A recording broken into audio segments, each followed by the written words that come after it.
Uma palavra sobre soberania de Deus dentro da proposta da teologia arminiana.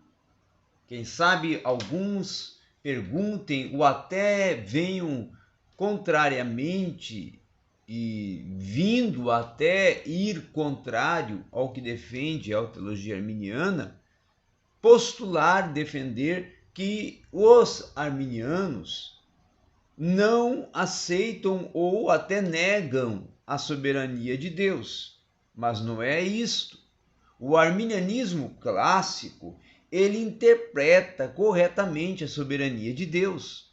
Ele interpreta a soberania e a providência de Deus de maneira diferente do calvinismo, isso sim, mas sem negar de maneira alguma que Deus está no controle de tudo, sem controlar tudo.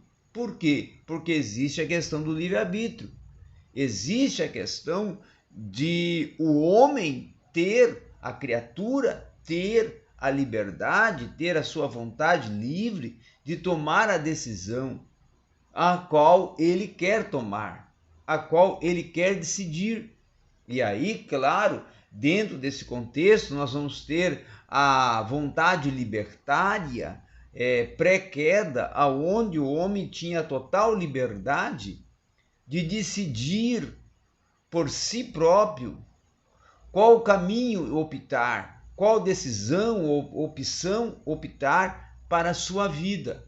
Que por isso liberdade libertária, aonde ele decidiria o que ele queria ou ele quer praticar. Essa foi a proposta e essa era o contexto e a condição da liberdade, do livre-arbítrio, dentro de uma vontade libertária, conceituada como é defendido pela teologia arminiana, de uma vontade libertária, onde o homem poderia escolher tanto pelo bem como pelo mal. Agora, pós-queda, ele naturalmente, de uma forma natural, pela sua própria natureza, que agora pós-queda é depravada, uma depravação que ela é agora total, segundo a ótica da teologia arminiana, o homem, por si próprio, de uma forma natural, ele não pode escolher pelo bem. Por quê? Porque está com essa natureza depravada, contaminada. E aí depende da graça preveniente que opera anterior à terra-conversão, com a ação do Espírito pela palavra, convencendo ele para que ele aceite a Cristo.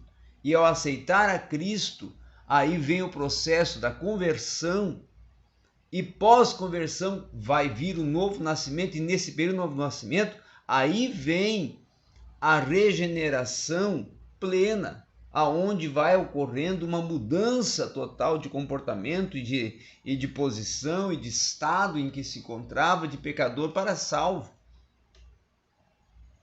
Então, o que é preciso compreender que existe um livre-arbítrio, uma livre decisão em que agora, pós-queda, o homem então depende totalmente da graça de Deus, do Espírito, da intervenção do Espírito Santo, convencendo ele do pecado, da justiça e do juízo, para que ele alcance a salvação e para que ele venha optar pelo caminho da salvação. Porque a sua natureza por si próprio, sem a ação e a influência e a intervenção do Espírito Santo pela palavra, através da graça preveniente, ele não alcança de uma forma natural, sem a intervenção do Espírito Santo, a salvação e também optar pelo caminho da salvação. Mas ele também pode rejeitar a graça preveniente, ele também pode rejeitar a operação do Espírito Santo e ele também pode não aceitar essa intervenção do Espírito Santo. Ele tem liberdade. Se quer ter e alcançar a salvação, ou se ele não quer. Mas isso não quer dizer que esse livre-arbítrio vai chocar a soberania de Deus. E o que é preciso compreender, que a teologia arminiana também defende, que Deus é soberano. E a sua soberania implica que ele tudo pode fazer, menos ir contra a sua própria essência. E aí nós entramos no seu caráter, ou seja, nos atributos. E dois atributos que Deus não pode e não vai ferir é o seu amor e a sua justiça. Então, se fosse pela ótica da teologia calvinista, de que a pessoa já está determinada devido à sua condição de pecador e automaticamente dentro de um contexto de uma eleição que uma parte é eleita e a outra é rejeitada, se assim fosse que Deus rejeita uns e aceita outros, aí Deus sim está indo contra a sua justiça e contra o seu amor. Dois atributos que nunca Deus vai ferir. Então é preciso compreender e entender bem esse aspecto da soberania de Deus e do livre-arbítrio dentro da teologia arminiana, para não vir a cair em uma defesa e uma aplicabilidade teológica contrária à proposta bíblica e vir até a indicar ou pejorizar a teologia arminiana, fazendo com ela está negando a soberania de Deus, enquanto nunca vai negar, e que o livre-arbítrio nunca vai ferir a soberania de Deus, muito pelo contrário. É Deus que permitiu e que concedeu ao homem essa livre vontade, essa vontade e essa oportunidade dele optar e decidir. Então os arminianos, eles vão ficar totalmente pasmos com as afirmações que os calvinistas fazem, porque elas não têm sentido, as afirmações feitas contra a teologia arminiana. Porque a teologia arminiana vai sim ter uma defesa da soberania de Deus, uma visão da soberania de Deus, que a própria teologia de Armínio, que o próprio Jacobus Armínio, de uma forma muito clara, ele não permitiu de nenhuma limitação inerente de Deus pela criação, tá?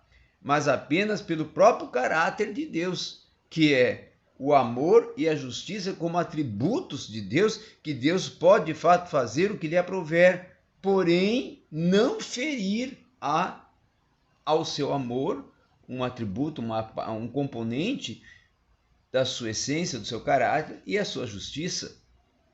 Então, podemos ter um entendimento claro que Armínio nunca veio afirmar que Deus está limitado pela justiça humana. Armínio também não acreditava que Deus estivesse moralmente comprometido com noções humanas de justiça. Todavia, ele sim acreditava que a justiça de Deus não pode ser tão estranha ao melhor de nossos entendimentos de justiça. E uma outra questão também, que principalmente tem que se compreender, que ele também defendia que principalmente conforme transmitidas na palavra de Deus, a justiça, ela tem um sentido que é velado, compreendido e executado na teologia arminiana, que dentro desse contexto, que está inserido na justiça divina, jamais Deus vai eleger a uns e rejeitar a outros, ou aceitar alguns e rejeitar a outros. já destinando esses para a condenação e outros para a salvação. Isso sim é ferir a justiça de Deus.